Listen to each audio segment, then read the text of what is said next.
All right. Okay, guys. So first of all, Happy New Year, everybody. You made it through the holidays. Oh my gosh. And out of everyone here, Sarah, you probably had the longest race season. You just finished racing in New Zealand at the World Championships. Yay, congratulations. Crushed it.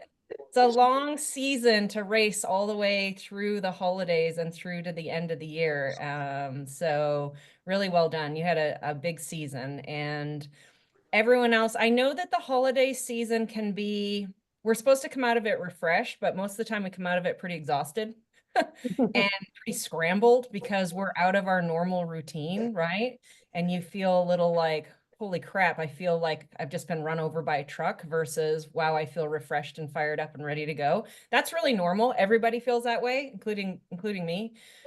So if you're still regrouping the end of January, I always find it's like the end of January into February where you finally start to get your feet back under you and feel like, okay, I'm ready to start thinking about the next season. Okay. So what I want to focus today's attention on is taking a look. Most of you'll see in your training peaks a little, I've posted in some years that year-end debrief forward.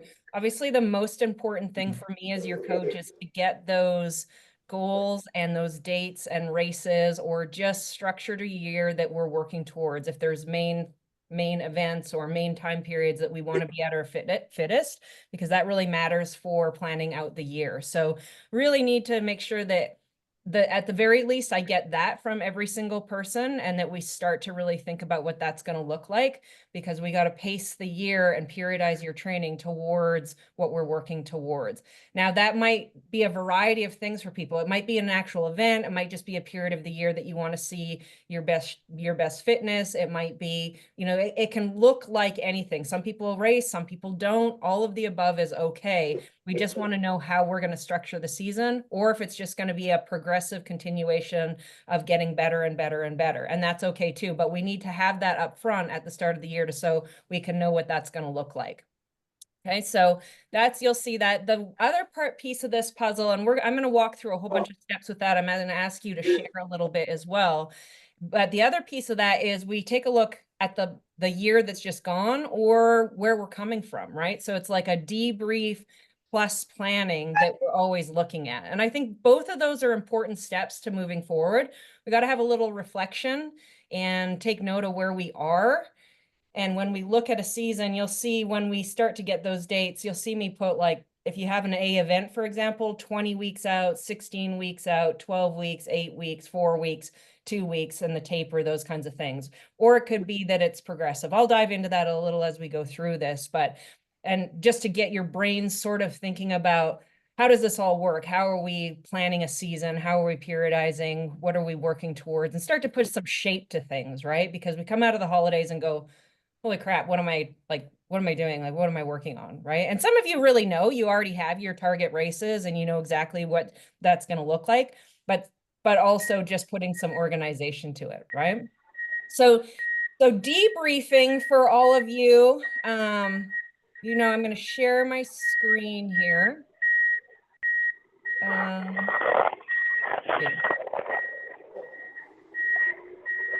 Oh, you don't want to see that. We've got somebody's beeping in the background, so maybe go ahead and mute that. If that's you, we'll mute that so that we can't hear that.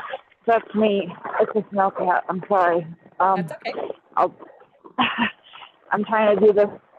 And I might have to hang up. I'm not sure it's going to work. Sorry, everybody. All right, so you can find here on my site, you can go to my site. Hopefully all of you know where that is. You find the site and guidelines and forms, and then you'll find down here the year-end debrief, and that's what that looks like. Now, these are just guidelines for you guys, okay? So I make these things just for some of you are really familiar with this. You can use it. You don't have to use it. It's just to become familiar with some kind of format if you want to use that for debriefing. So who's the background noise? Okay, there we go. I think it went away. That was really distracting. So if you need to, go ahead and mute everyone can mute their backgrounds except for me, unless you go to speak and then No? Melissa, is that you? No? Everybody's muted. That's really weird. There we go. That's better. Is that better for everybody? Okay.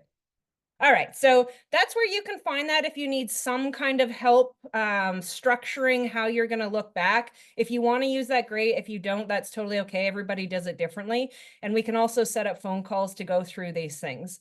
So debriefing and looking backwards, one thing that I want you to really take note of is what is one of the main lessons that you learned from the year. So if you think back to what did you do this year? And it's a long year, right? Like if you're trying to think back all the way back to like March and June and July, or like, I don't know about you guys, but I'm like, what the heck was I doing then? I don't know. So it's like if you can go back through your training peaks, sort of sit down and reflect and say, like, what was I doing? And if I overview the whole year, what was the top two things that I learned from the year? Possibly it was something that you did really well and you want to keep that in your wheelhouse, or maybe it's something that was a mistake and you're like, oh, we want to keep tabs of this, make sure that we don't do that again. Okay, so I'm just going to go ahead and kind of, you can raise your hand if you're brave. If not, I'll go around the room and ask you, share to me right off the top of your head, maybe one thing that comes to mind right away. Oftentimes this takes a little bit of reflection, so if you don't have one right away, that's okay, but maybe you've already thought of one or one pops into your mind and you can go ahead and share that.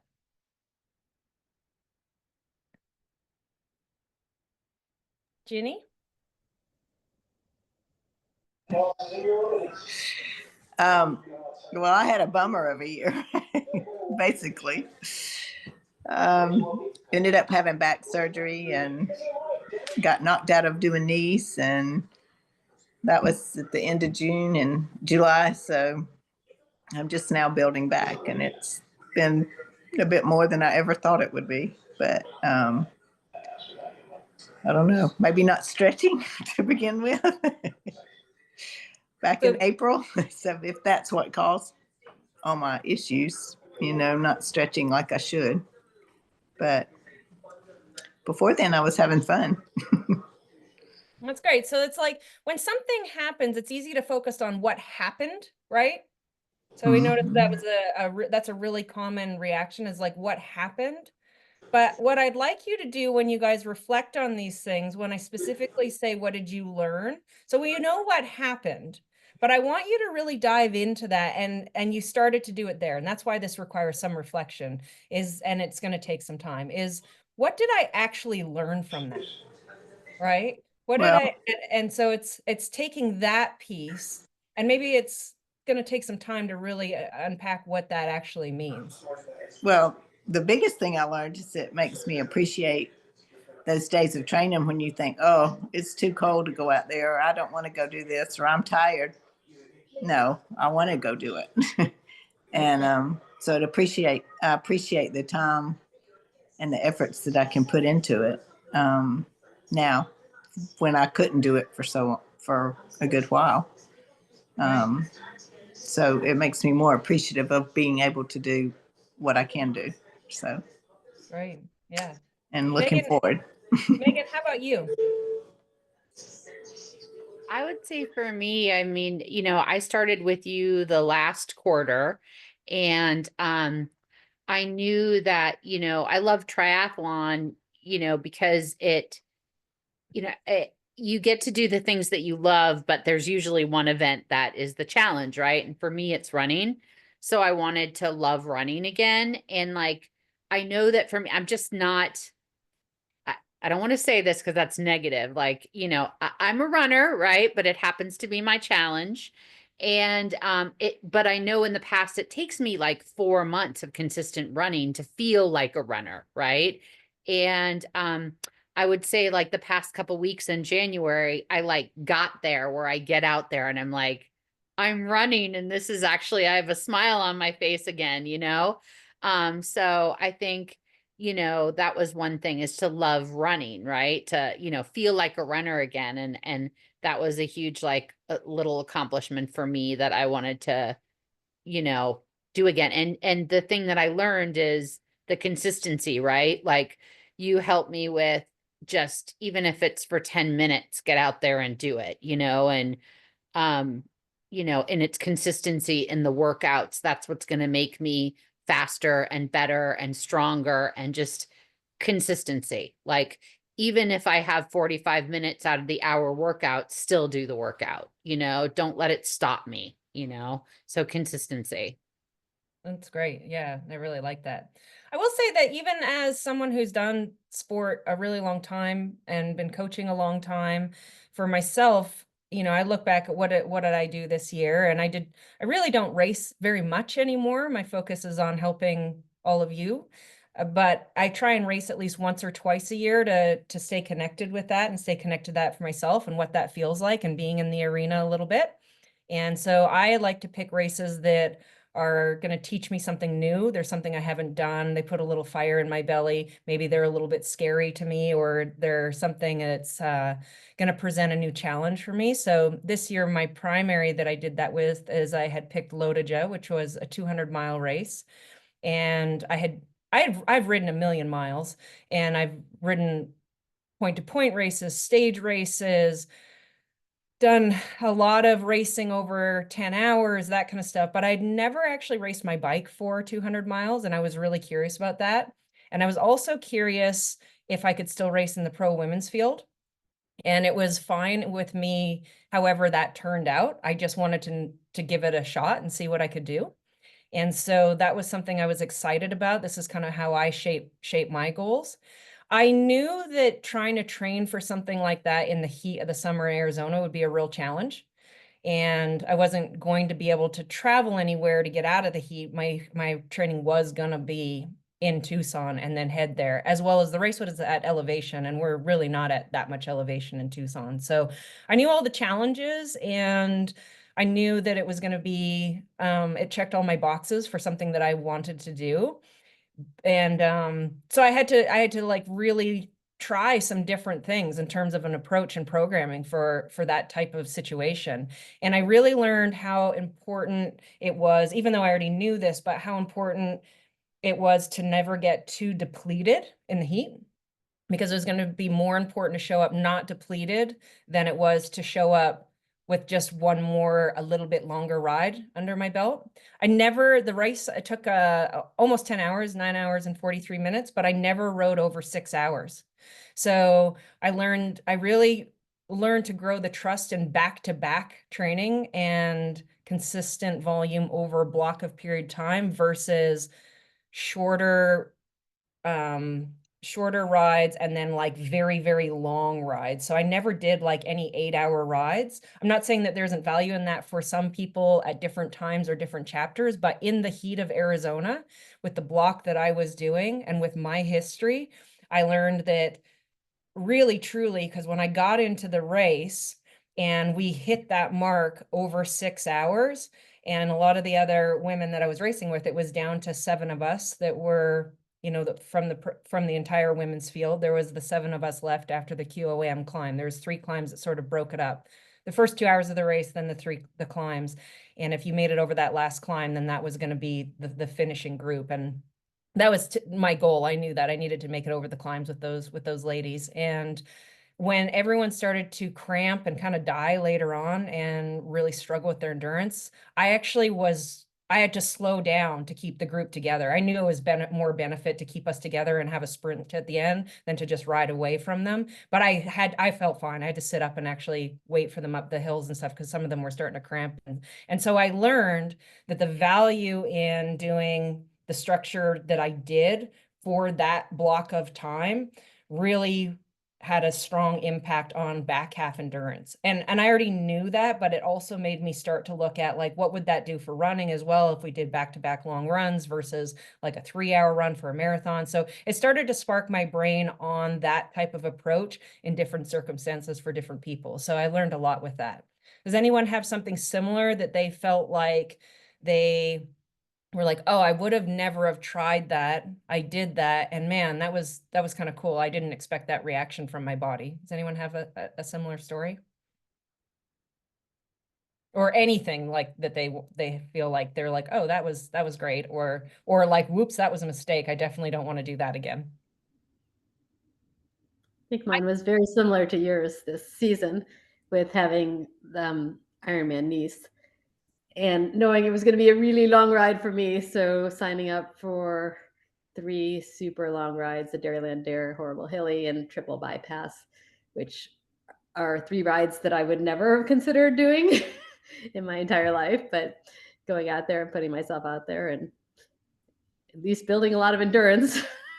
So that it was And you worth feel it. like that was something that worked? You feel like, okay, that you Oh, got, I was not, I mean, obviously I was out there forever on those rides, so I knew I could go forever. So however long it took me to do the ride in Nice, I didn't question whether I could do it or not. good confidence builder, right? Right. Yeah. Good. So you guys are kind of getting the feel and the vibe for reflecting, right? So this is the part of the reflection that I think is really important. It's not just focusing on what happened, but what was the process behind it? What did I learn from it? What did I take away from it? What did I do well? What things that I would say like, oh, I wouldn't do that again. Okay. I would not at the end of my season for cross training when I'm bored, go kickboxing again. Check. I don't ever need to do that again and blow out my knee and end up in surgery. I should just stick to the plan. So, there's things like that too that are just very blatantly obvious, but we all make mistakes. So, as you look forward to the next season, some of you have already done this, but some of you, maybe haven't. It's, start snooping around at what excites you. So I am here to help you pick things that I think will suit you well, but I am a big believer in your goals and your events, or even if it's not events, whatever it is that is your main goal for the year has to come from you.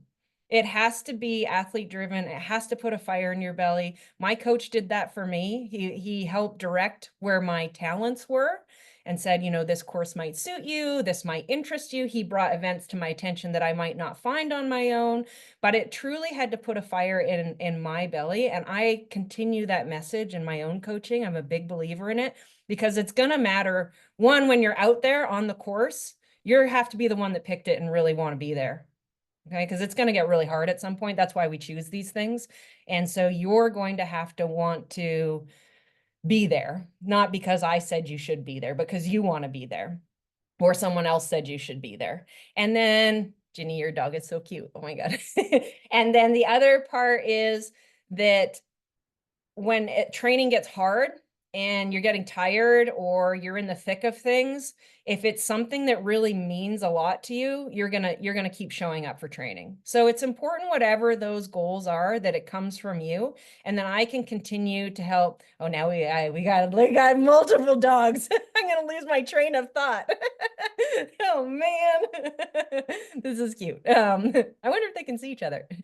So yeah, so it's really got to come from you, what your goals are. And, they might evolve and change throughout the year, and that's okay. But to have and they should, right? Like maybe as you reach some of those goals, you're going to check them off and it's going to move along. Or maybe circumstances might change, or, you might find something new that excites you. So you can have a general idea of like, hey, okay, this is what we did. This is where I currently am.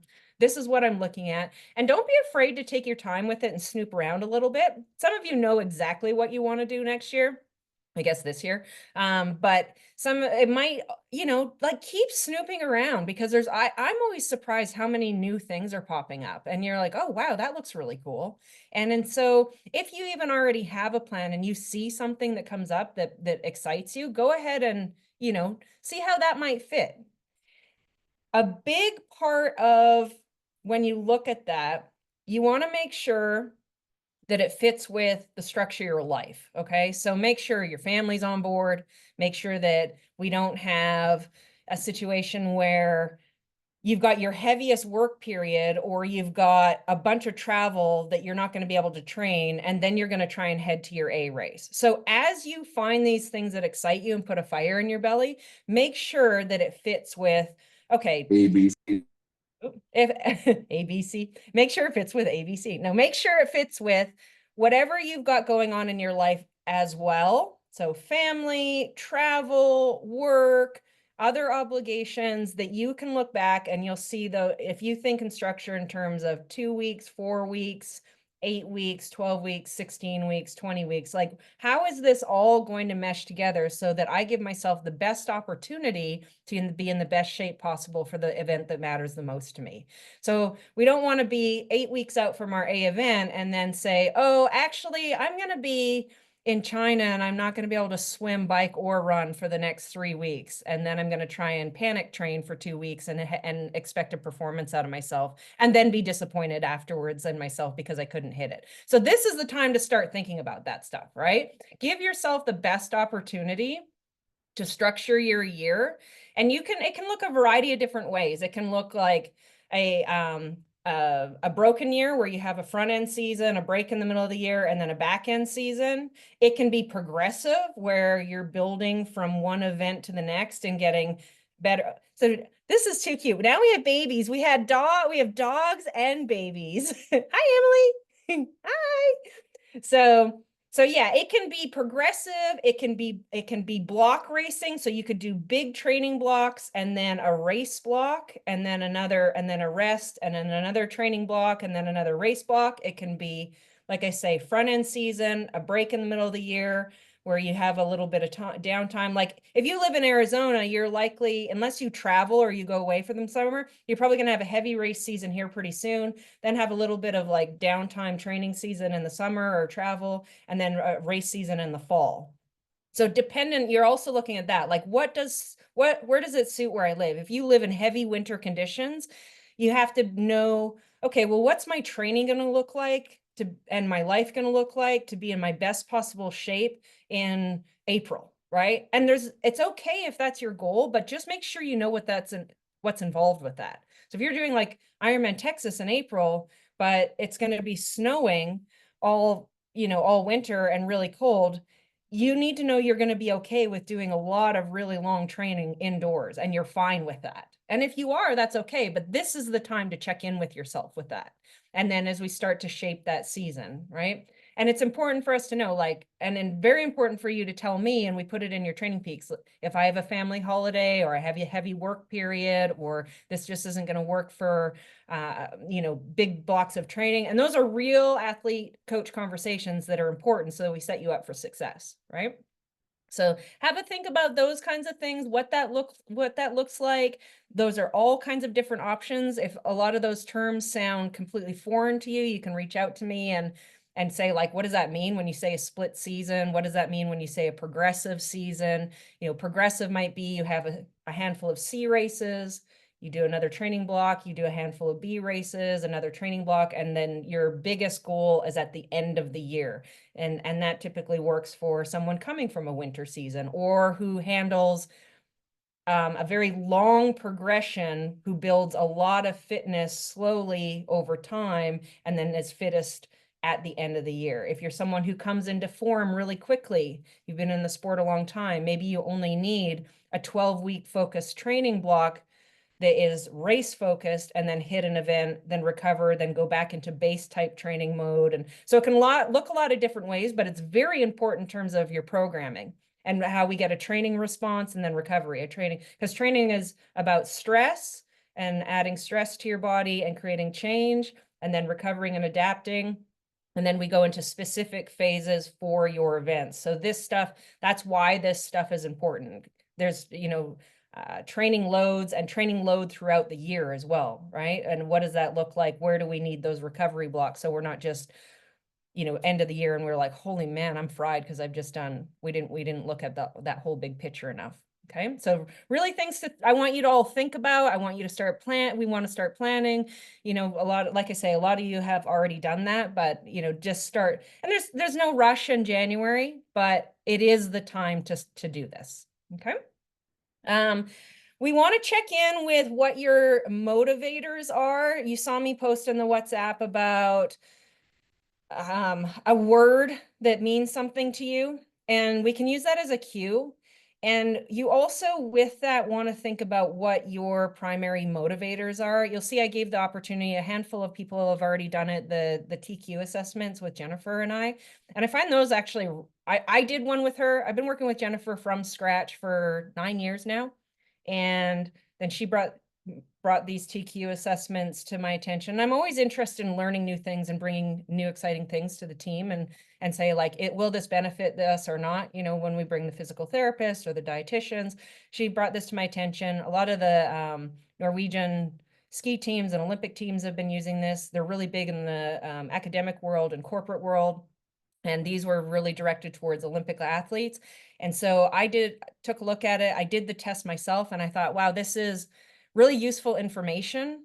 And so, and we've been doing them with a number of people now. And what's really great is you know, if you'd like to do them, great. If you are not interested, I still encourage you to, at the very least, take a really deep inside look at what your primary motivators are.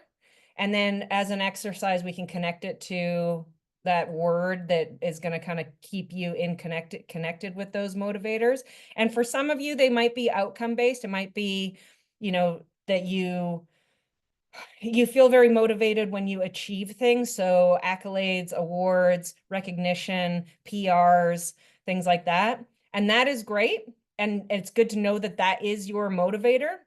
It is also good to know what outside of outcome things are your motivators, right? Because some of those, you know, those are volatile. Those are dependent on other people and they can kind of come and go, and they're wonderful. And if you know, hey, this is a real motivator of mine, I'm going to know that and I'm going to put it out there, but I'm also going to stay connected with motivators for me that are not outcome based. And some of them might be giving back to something bigger than yourself, right? It might be that I'm racing for a cause, or I'm, you know, it might be that it's for a health purpose. It might be a lifestyle orientated thing, that it's important to you to maintain a certain type of lifestyle. It might be a vanity thing. It might be, hey, I just really want to look good, you know, in my swimsuit. Like it could be whatever that is. We want to know what your motivators are. We also want to know, it could be environmental. It could be that you know, it gives me an opportunity to be out in nature and breathe fresh air. It could be that it associates me with groups that I really value and I enjoy their company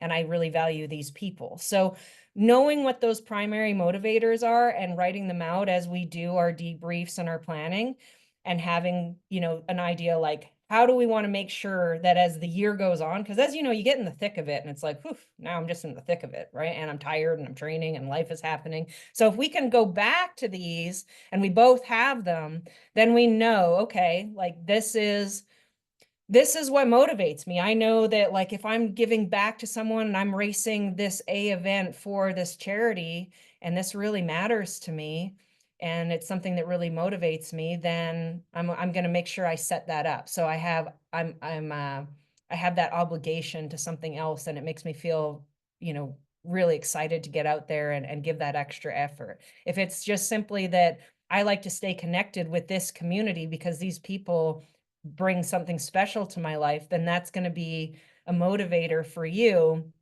to continue to stay in shape and keep working towards your goals and keep getting stronger because you really want to be out there with those people, right?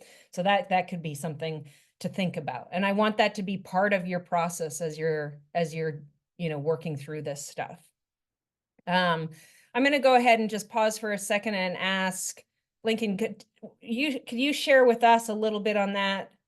Do you have ones that I love it when the group shares as well, because we're all such a great group and have so much to learn from one another. So give little ideas or share what might some of your motivators be for you.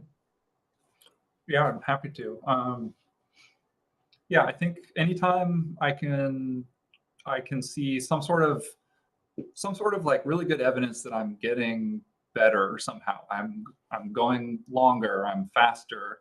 Maybe that's a race result, maybe it's in training. Like when you see those little medals come up in Training Peaks, it's like, oh, all-time #1 power or fastest mile or like whatever. You know, that's really motivating. When I'm lucky enough to get on a podium, like that's always a really nice feeling. I mean, it feels amazing for that like day or two, and then it's diabolical because then you don't feel that good after like a week. Somehow you're like, oh well, you know, none of the fast people showed up that day. It's not actually worth that much. So it's kind of sneaky in that sense. But yeah, I like seeing progress. Like I'm definitely not always going to get on the podium for stuff, but if I can have a strong performance for myself, see myself moving forward, I think that's a big motivator for me. And I'm lucky enough that I haven't been doing the triathlon and endurance stuff for so long that like I've been plateaued for a long time, and it's like super hard to get any PRs. Like I'm still like really lucky that I can expect a few PRs here and there like every year. So those are really something to look forward to for me. And that's great, you know, like you knowing that you can set yourself up for opportunities where that's going to happen, like check-ins, right? Like racing often is probably going to be important for you, even if they're C races or just check-in workouts where we know, okay, if this is something that is important to you, we want to present opportunities that give you that stimulus and say, okay, you know, I'm going to check in and see where I'm at. Am I working towards that? How is that going? I think when we are motivated by achievements, which is good because you're highly motivated to work hard and see improvement, but we also want to have a backup list of what also would motivate me that has nothing to do with an actual outcome, and that it's just primarily connected to why you do the sport altogether. And it might be something, you know, like I say, it might be health related, it might be socially related, it might be something like that, because the deeper and deeper we get into sport and the longer we're with it, then, and like you said, we become a little bit self-deprecating sometimes where we say things like, well, the fast people didn't show up, right? So if we want to make sure that we have those check-ins and racing frequently and opportunities that challenge you really hard and give you the opportunity to really push yourself, but we also want to make sure we have, you know, oh, I was able to complete this because it was really important to me to continue to be healthy and get stronger and feel really physically good. And, you know, my overall choices in life are good, whatever that might be. That, you know, that's kind of both sides of those. Yeah. Alyssa, how about you?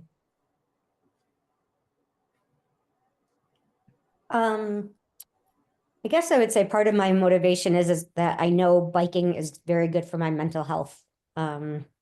Just, you know, getting out there, being in the sunshine, being with other people, that social aspect, I know helps me a lot mentally, just makes me happier. So that really helps motivate me for consistency and to just keep showing up. Yeah. And so for you, you're sort of like, and the reason I did this back to back, Lincoln and then you, is that I knew they'd be kind of polar opposite of one another in terms of motivators and you know, what gets you out the door, right? And so for you, it might be good for you to have the other opposing list that gives you some actual targets to say, okay, if I get up this hill in this time once every, so, you know, 6 weeks or once every 8 weeks, or I go to this event and I finish with this group, or I go on this group ride and I'm able to stay with them to this point. These are very specific and measurable things that you could say, oh, it's okay with me. My primary motivator is mental health and, you know, being in the sunshine. And I know I'm very connected with what that gives for me. And I'm going to stay really rooted in that. But I'm also going to have this other list over here that is going to push me as well. And it doesn't need to be your primary, but it needs to be on the other side, just sort of floating over there, sort of like Lincoln's one that's floating over there of, hey, I'm going to push myself a little bit harder because I want to make sure I give myself every opportunity to stay with the A group on the Tuesday ride. Right? And those are very outcome based. Now they're a little bit dependent on other people, but you know what that means generally within every week. So yeah, that's definitely the other motivator. Right. So you can see how both of them are kind of opposite of one another, but they still present the same, like you've got your primary motivator and then your other one. And we all want to have those two lists and stay connected with both of them. So really great examples there. So the other part is as the season goes on and we do this, the reason these conversations are important at this time of year is because one of the hardest things for most people to do that I see it over many years, and even I check in with myself, is seeing something through, right? So we have to check in with ourselves and say, hey, am I actually working towards what it is that I set out to do? So there's your intention and then there's your action, right? And so it's a really good idea once every few months. So we do this at the start of the year, and maybe it's a good idea every quarter to say, hey, this was my intention, and this is what I had planned to do.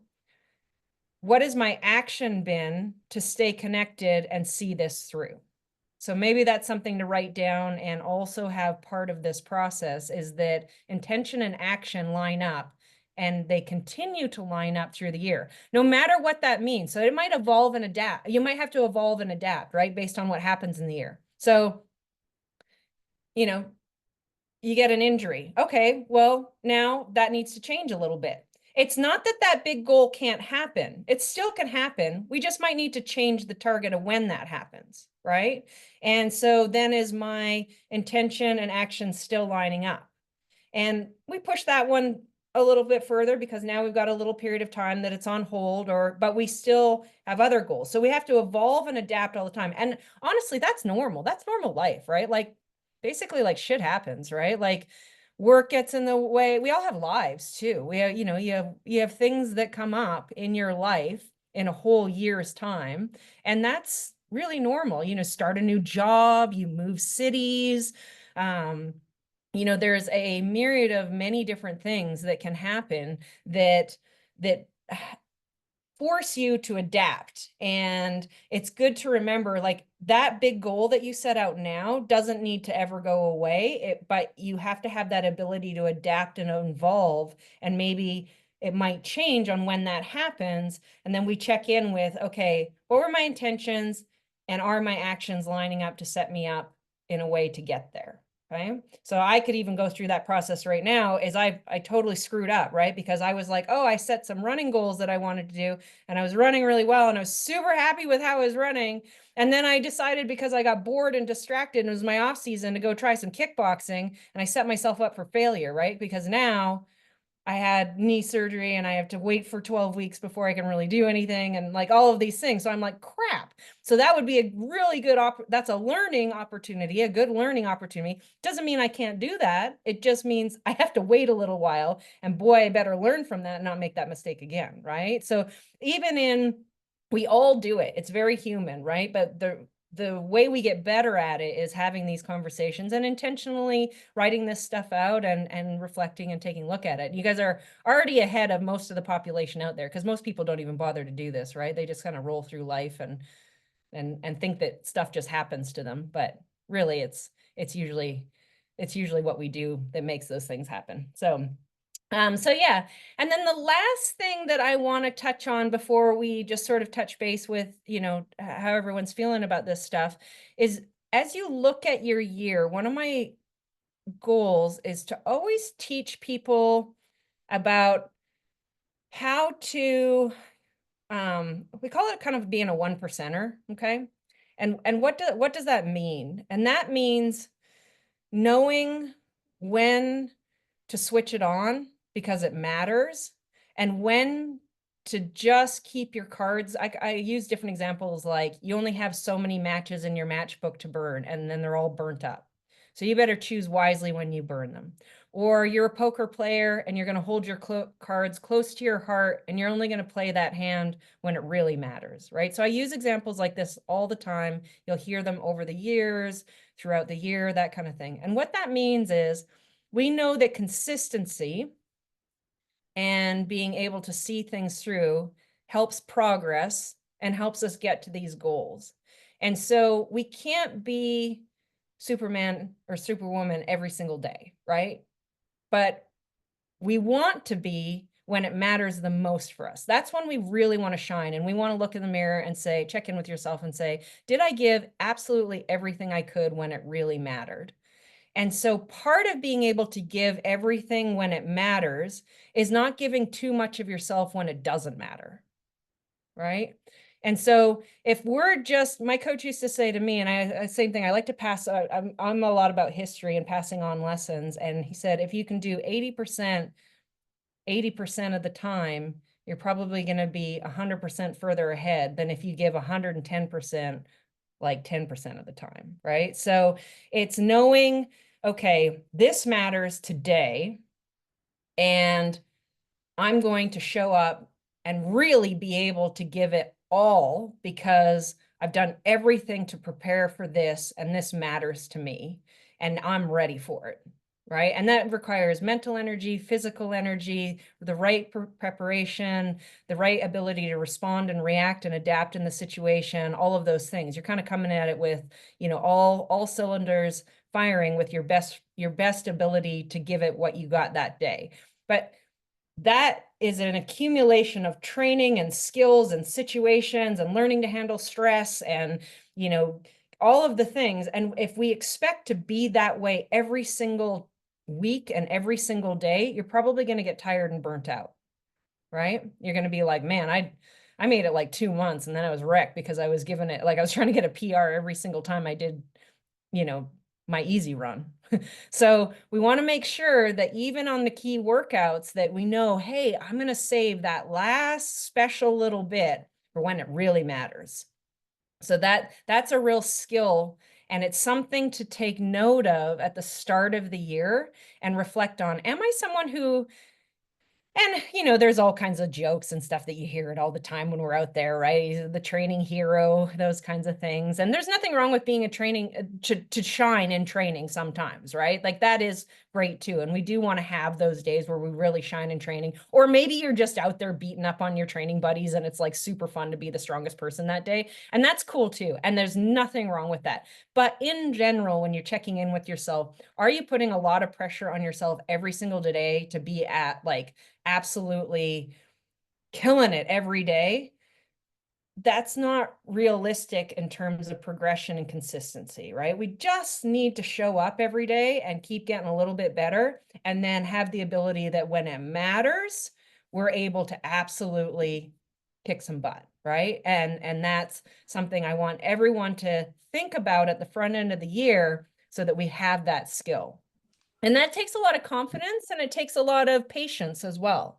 And sometimes it takes a lot of confidence to say, you know what, not today. I'm not gonna give it up this hill, or I don't mind if I'm a little bit more tired because I've been training and I let everybody go. I can tell you that living in Tucson as a bike rider, if you tried to win every single group ride, you would not make it 6 months here, because there are such strong riders and there is a group ride every single day, and you would absolutely blow yourself to smithereens. So most of the time, on a lot of cases, I'm off the back, or, you know, by myself, or just sort of in the middle. And people, you know, when it comes to race day, I'm like, okay, well, I was really tired and training really hard all that time, but now it's time to go. And now we're going to turn it on and we're going to go. So developing that mindset of knowing, hey, I'm going to try my best to stay connected to what it is I'm really trying to achieve here. And those motivators, this things, where was I, right? We go back to, where am I now? Where was I? What were the lessons that I learned from the things that happened this year? What are my goals? How am I going to structure my season? I have a plan. What are my top motivators? And then we go ahead and say, I'm going to see that through, and I know that I'm going to stay connected to that. And then I'm going to train myself to be one of those 1%ers so that I really give myself the best opportunity to shine when it matters to me. And matters to you can mean anything. It doesn't have to be an event. It could be, you know, a time that is important to you. Ginny? One thing that I've learned through, well, I've done this for a long time, and I've been with you for a long time. I can't even tell you how many years, but is to just trust the process. And just even like recently, you know, the little setback with some niggles and all that stuff. And I'm thinking, oh my gosh, this back thing has been a bigger deal than I thought. And it has been, but I just, every day when I look at my training stuff, I just think, she knows I'm going to just trust the process and do what I can do. And over all the years, I think that's one thing that we all have to remember. You, like you were saying, you're not going to be your best every single day. But you just give out there and give it what you can. And in the end, it'll work out. Right? I love So- that. Yeah, Anyway. appreciate that for sure. Mhm. Megan?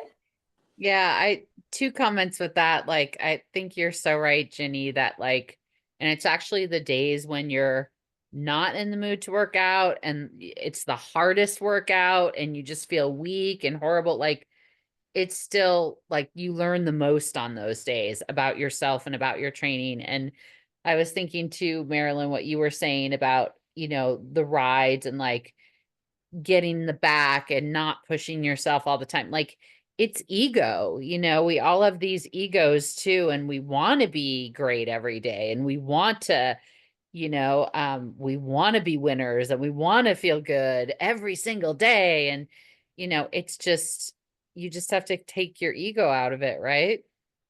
Know that it's for like a greater, keep your eyes on the prize, if you will, Exactly. And that's why if you take the time to do this little process, as tedious as it can seem, to really like, okay, can I just like show up and train every day and not bother? Sure, there's absolutely nothing wrong with that too, but it's a nice process to go through because it just gives you some shape and some structure. And then when it is really hard and you have those days, which we all have them, where you're like, ugh, God, it's snowing and cold and I really don't feel like it today. I worked 12 hours and I slept 2 and like, what am I doing? Right. Then you can kind of look back and go like through all this stuff and say like, okay, where am I at with all of this? And it's, we use sport as something. We can do this in sport and it helps us, but this is part of also life too, right? You can use this exact same process across a lot of things, your day-to-day life, your work, all that kind of stuff. And I think if you take the time to reflect very intentionally and plan very intentionally like this, and then be adaptable, then you can do that, with your athletics and your sports. That's this piece of your life, but you can do it with the other pieces as well. Maybe you pass that on to other people that are important to you and help them, and everybody gets a little bit better. So yeah.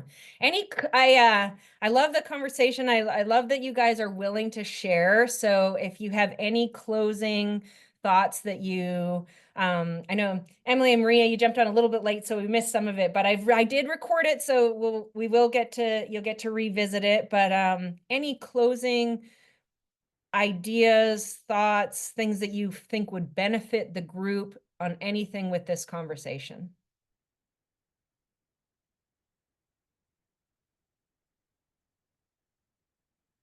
No? All right. Well, thank you so But much. I have one question. Okay, yeah, good. How are you doing? Oh, I'm good. Yeah. Yeah, I'm good. I learned Well, I to mean, do- what are they telling you? What are you getting to do? Or I saw where you rode the bike a little. Yeah. Very.